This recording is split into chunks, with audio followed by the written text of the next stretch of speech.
Hello everyone, welcome to this channel zoology notes. आज के इस वीडियो में आपको बताऊंगी mechanism of transcription in prokaryotes. आप एग्जाम में डायरेक्टली ट्रांसक्रिप्शन इन प्रोकैरियोट्स भी लिख सकते हैं या फिर mechanism of transcription in prokaryotes भी लिख सकते हैं। क्या होता है transcription in prokaryotes? First introduction. The process of synthesis of RNA by copying the template strand of DNA is called transcription. बोला जा रहा है ना कि डीएनए के टेम्पलेट स्ट्रैंड को कॉपी करके आरएनए के सिंथेसिस करने के प्रोसेस को ट्रांसक्रिप्शन कहा जाता है।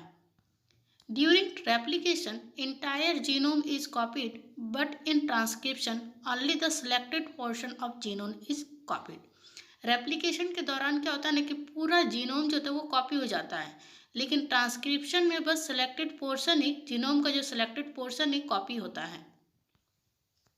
The enzyme involve in transcription is RNA polymerase. जो इंजाइम जो होता है इन्वॉल्व होता है, भाग लेता है ट्रांसक्रिप्शन में, वो आरएनए पॉलीमरेज होता है। Unlike DNA polymerase, it can initiate transcription by itself. It does not require primase. More exactly, it is a DNA dependent RNA polymerase. बोला जा रहा है ट्रांसक्रिप्शन में जो होता है शामिल होता है एंजाइम आरएनए पॉलीमरेज, और ये क्या करता है डीएनए पॉलीमरेज के विपरीत, उसके अपोजिट या स्वयं ये अपना ट्रांसक्रिप्शन शुरू कर सकता है। इसे प्राइमेज की आवश्यकता नहीं होती है। अधिक सटीक रूप से ये डीएनए पर निर्भर आरएनए पॉलीमरेज होता है। Mechanism of transcription in prokaryotes.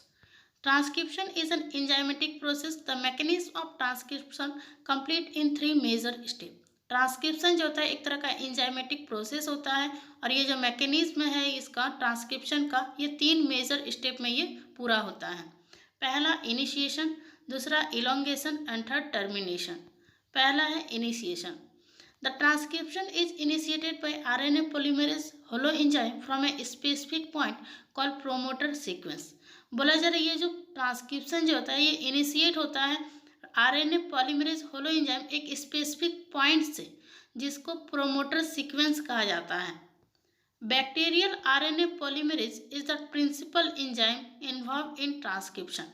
ये जो बैक्टीरियल आरएनए पॉलीमरेज जो होता है ट्रांसक्रिप्शन में शामिल प्रमुख एंजाइम होता है। Single RNA polymerase is found in a bacteria which is called core polymerase and it consist of alpha beta B and sigma subunit. ये जो सिंगल पॉलीमरेज में क्या होता है ना कि एक मतलब सिंगल आरएनए पॉलीमरेज में एक जीवाणु पाया जाता है जिसे कोर पॉलीमरेज कहा जाता है, और इसमें alpha beta beta 1 and sigma उप इकाइयाँ होती है या सब यूनिट्स होती हैं। The core enzyme bind to specific sequence on template DNA strand called promoter. The binding of core polymerase to promoter is facilitated and specified by sigma factor. ये जो होता है कोर एंजाइम जो होता है टेम्पलेट डीएनए स्ट्रैंड पर विशिष्ट sequence से बंधता है जिसे प्रोमोटर कहा जाता है, और कोर पॉलीमरेज को प्रोमोटर से बांधने की सुविधा के लिए सिग्मा कारक द्वारा दी जाती है। मतलब सिग्मा हेल्प करता है बांधने में, बाइंडिंग करने में। The core polymerase along with sigma factor is called holoenzyme, that is RNA polymerase holoenzyme. जो कोर पॉलीमरेज होता है वो सिग्मा फैक्टर के साथ जुड़ता है जिसको होलो एंजाइम कहा जाता है, जो कि आरएनए पॉलीमरेज होलो एंजाइम होता है। यहाँ पे आपको एक फिगर ड्रॉ करना है। एग्जाम में आपको फिगर जरूर ड्रॉ करना है। आप कम थ्योरी लिखिए लेकिन फिगर आप जरूर ड्रॉ कीजिए। ये जो फिगर है ये आपको ड्रॉ करना है। आप चाहे तो स्क्रीनशॉट ले सकते हैं और मैं आपको कम्युनिटी में भी दे दूंगी।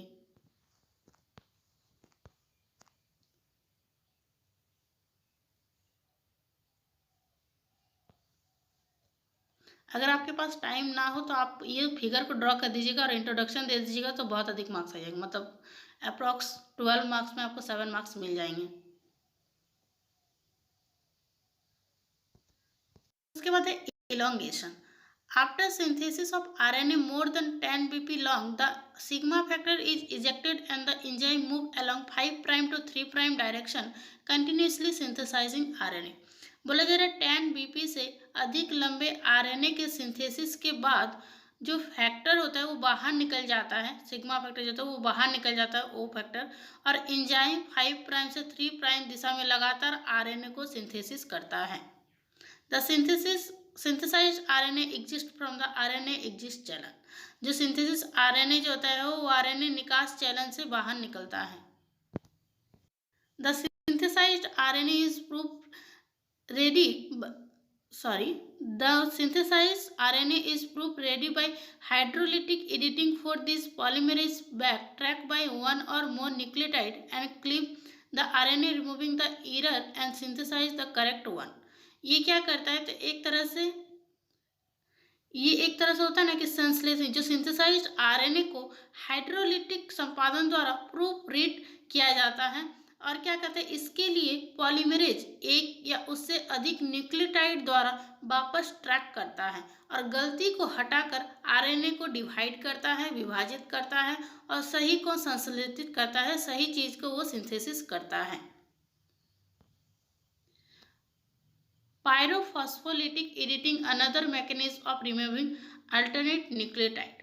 जब पायरोफॉस्फोलाइटिक संपादन जो होता है, एडिटिंग जो होता है, वो दूसरे न्यूक्लियोटाइड्स को हटाने का एक अन्य मतलब तंत्र है या फिर अन्य सिस्टम भी होता है, मैकेनिज्म होता है। उसके बाद है termination. There are two mechanism of termination. Termination में दो मैकेनिज्म है। पहला है RHO independent. In this mechanism, transcription is terminated due to specific sequence in terminated DNA। इस सीक्वेंस में क्या होता है, इस मैकेनिज्म में डीएनए में कुछ विशिष्ट अनुक्रम के कारण प्रतिलेखन जो होता है वो खत्म हो जाता है। The terminated DNA contains invert repeat which cause complementary pairing as transcripted RNA from hairpin structure। Terminated DNA में इन्वर्ट रिपीट होता है जो ट्रांसक्रिप्टर आरएनए के रूप में हेयर पिन संरचना के रूप में एक तरह से मोनोड पेयरिंग का कॉम्प्लीमेंट्री का कारण बनता है। This invert repeat is followed by large number of T on template DNA. क्या होता है, इस उल्टे दोहराव के बाद टेम्पलेट डीएनए पर बड़ी संख्या में टी आते हैं, जो कि 8 है, देख सकते हैं। The uracil appear in RNA. The load of hairpin structure is not tolerated by AU base pair, so the RNA gets separated from RNA DNA hydroduplex। क्या होता है ना कि यूरेसिल आरएनए में दिखाई देता है, हेयर पिन संरचना का भार AU बेस जोड़ी द्वारा सहन नहीं किया जाता है, इसीलिए आरएनए डीएनए हेट्रोडुप्लेक्स से अलग हो जाता है। यहाँ पे आपको फिगर ड्रॉ करना है। उसके बाद ये फिगर आपको यहाँ पे ड्रॉ करना है।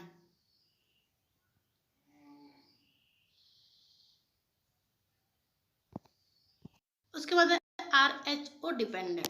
इन this mechanism transcription is terminated by RHO protein. इस मैकेनिज्म में ट्रांसक्रिप्शन जो होता है वो बंद हो जाता है, टर्मिनेटेड हो जाता है, रुक जाता है आरएचओ प्रोटीन के द्वारा। It is a ring shape single strand binding ATP protein. ये जो होता है ये रिंग शेप में सिंगल स्टैंडर्ड होता है, बाइंडिंग रहता है एटीपेज प्रोटीन के साथ। RHO protein bind the single standard RNA as it exist from polymerase enzyme complex and hydrolyse the RNA from complex enzyme. ये क्या होता है, एक तरह से ये आरएचओ प्रोटीन जो होता है ये बाइंड रहता है सिंगल स्टैंडर्ड आरएनए से और ये बाहर निकलता है कहाँ, पॉलीमरेज एंजाइम कॉम्प्लेक्स से, और ये हाइड्रोलाइज होता है आरएनए एंजाइम कॉम्प्लेक्स से। एक तरह से ये बोल सकते हैं ये एंजाइम जो होता है कॉम्प्लेक्स से आरएनए को हाइड्रोलाइज करता है। In bacteria, transcription and translation occur simultaneously, so the RHO protein bind the RNA after translation has completed transcription is on। क्या होता है, बैक्टीरिया में ट्रांसक्रिप्शन और एक तरह से ट्रांसलेशन जो होता है वो एक साथ होता है, इसीलिए RHO प्रोटीन क्या होता है, अनुवाद जो होता है पूरा होता है, पूरा होने के कारण आरएनए को बांध देता है, लेकिन क्या करता है कि ट्रांसक्रिप्शन जो होता है वो मतलब चालू ही रहता है, ट्रांसक्रिप्शन ऑन ही रहता है लेकिन ट्रांसलेशन बंद हो जाता है। बस आपको यहीं तक लिखना है।